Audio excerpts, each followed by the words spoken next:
Role होंगे चुनावों में, हमारी बड़ी भूमिका होगी। किसको सत्ता से बाहर करेंगे, किसी को सत्ता से लेके आएंगे या रिपीट कर पाएंगे कि युवाओं का बड़ा रोल होगा। जीत की चाबी युवाओं के पास होगी।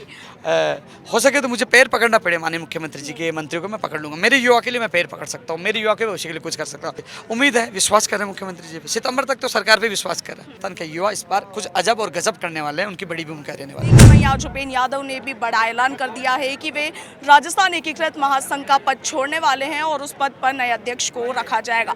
इसके बाद ही अटकलों का बाजार गर्म हो गया है कि क्या उपेंद्र यादव इस बार के विधानसभा चुनावों में चुनाव लड़ने वाले हैं।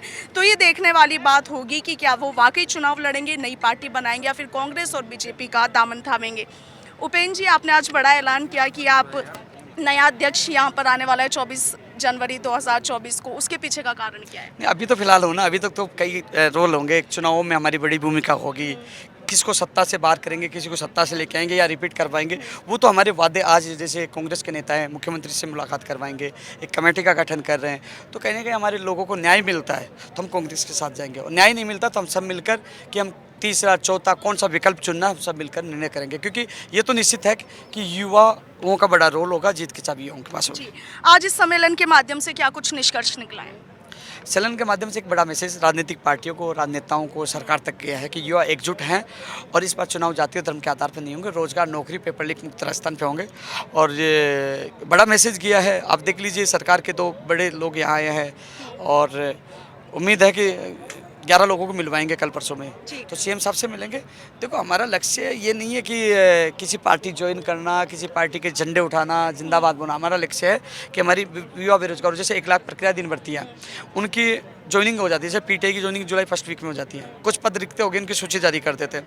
इसके अलावा 48,000 लोगों को ज्वाइनिंग अगस्त में दे देते हैं, और जो पेपर लीक मुक्त राजस्थान के लिए कानून बना देते हैं। ये कई चीज़ें हो जाती है। विभाग वाइज नई भर्तियों को वर्गीकरण होकर उनकी विज्ञप्तियाँ जारी हो जाती है, तो वो हमारा उद्देश्य पूरा हो जाता है। तो हम किसके विरोध में नहीं है। नहीं होता तो फिर सड़कों पर उतरना हो, फिर इन नेताओं का सीधी टक्कर लेना हो चुनाव में, जो कोई भी रणनीति है, क्योंकि 11 साल का अनुभव है और रणनीति में तो माहिर है। आपने शिक्षा मंत्री जी का बयान भी देखा होगा कि वो चाहते जैसे, तो रणनीति तो मुझे पता है कि कैसे हो सके तो मुझे पैर पकड़ना पड़े माननीय मुख्यमंत्री जी के, मंत्रियों को मैं पकड़ लूँगा। मेरे युवा के लिए मैं पैर पकड़ सकता हूँ, मेरे युवा के भविष्य के लिए कुछ कर सकता हूँ। लेकिन 4 महीने का समय मेरे पास भी है, 4 महीने का समय सरकार के पास भी है, 4 महीने का बेरोजगारों के पास है। बेरोजगारों को 4 महीने का संघर्ष करके इन भर्तियों को, तमाम लंबी नहीं, इन भर्तियों को पूरा कराने का सरकार के पास है कि वो युवाओं को विश्वास जीते। मेरे पास 4 महीने की चुनौती है कि पेपर लीक मुक्त राजस्थान बने, चुनाव रोजगार, नौकरी के आधार पे हो, 1 लाख प्रतिदिन भर्तियाँ पूरी हो, नई भर्तियों का विभाग की विज्ञप्तियाँ जारी हो। तो मैं भी, मेरे अंतिम समय का कार्यकाल होगा तो मैं जी जान लग के युवाओं के लिए करूँ। अक्टूबर माचासी तक लग जाएगी। अक्टूबर, नवंबर, दिसंबर का कोई मतलब नहीं। 12 जनवरी को नया अध्यक्ष आएगा।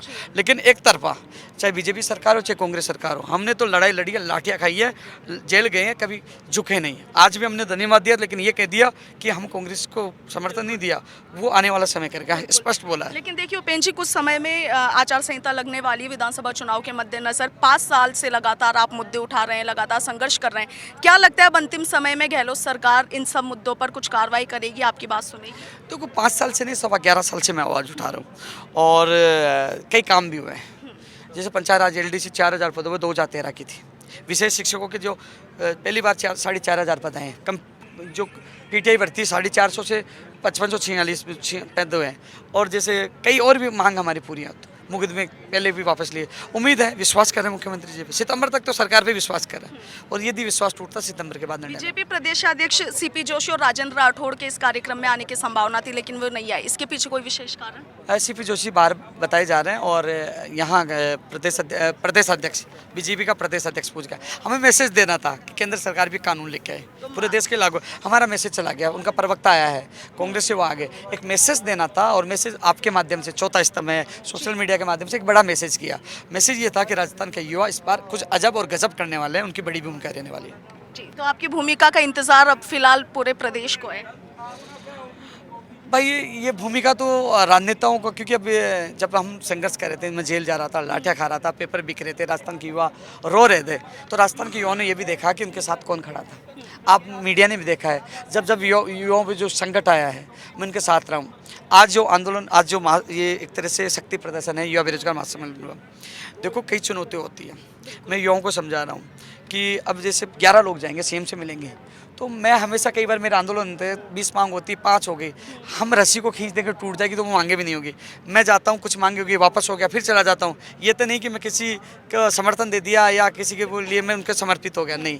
मेरी पार्टी मेरी युवा है, तो मैं लड़ता भी हूँ। लखनऊ भी मैं गया, गुजरात में गया, बीजेपी में लड़ा, कांग्रेस में लड़ा, लेकिन मैं युवाओं के लिए लड़ रहा हूँ। मेरा भी सपना है कि मैं 4 महीने का जो बचा है अक्टूबर तक, जो ज़्यादा से ज़्यादा युवाओं के सपने पूरे कर पाऊँ, ज़्यादा से ज़्यादा लोगों के लिए काम करूँ, जो मैं पूरा प्रयास कर रहा हूँ। जी, तो जैसा कि आप राजस्थान एकीकृत महासंघ के प्रदेशाध्यक्ष उपेंद्र यादव को सुन सकते हैं, आज उन्होंने बड़ा ऐलान किया है कि वे अब ये अध्यक्ष पद छोड़ देंगे और इस अध्यक्ष पद पर 24 जनवरी 2024 को नए अध्यक्ष को नियुक्त किया जाएगा। इनके इस ऐलान के बाद से अटकलों का बाजार गर्म है, साथ ही युवाओं में कहीं ना कहीं निराशा भी छाई हुई है कि यदि उपेंद्र यादव चले जाते हैं तो फिर दूसरा कौन होगा जो उनकी आवाज़ को उठाएगा। हालांकि अब देखने वाली बात होगी कि आज इस युवा बेरोजगार सम्मेलन के माध्यम से जो कुछ आवाज़ उठाई गई है, जो कुछ मांगे सरकार के सामने रखी गई है, उन पर सरकार क्या रुख अख्तियार करती है, क्योंकि यहाँ पर उपेंद्र यादव के साथ ही प्रदेश के हजारों युवाओं ने गहलोत सरकार को चेतावनी दे डाली है कि यदि अब उनकी मांगों पर कुछ कार्रवाई नहीं की जाती, उनकी सुध नहीं ली जाती है, तो विधानसभा चुनाव में ये आर पार की लड़ाई को लड़ने के लिए तैयार है। लेकिन यदि इनकी मांगे मान ली जाती है तो इस बार के विधानसभा चुनाव में ये सभी युवा उपेंद्र यादव के साथ मिलकर कांग्रेस का साथ देने वाले हैं। तो फिलहाल इंतजार इसी बात का कि गहलोत सरकार युवाओं के आज उठाए गए इन मुद्दों पर, सभी तरह के जो भी मुद्दे उठाए गए उन पर क्या रुख अख्तियार करती है।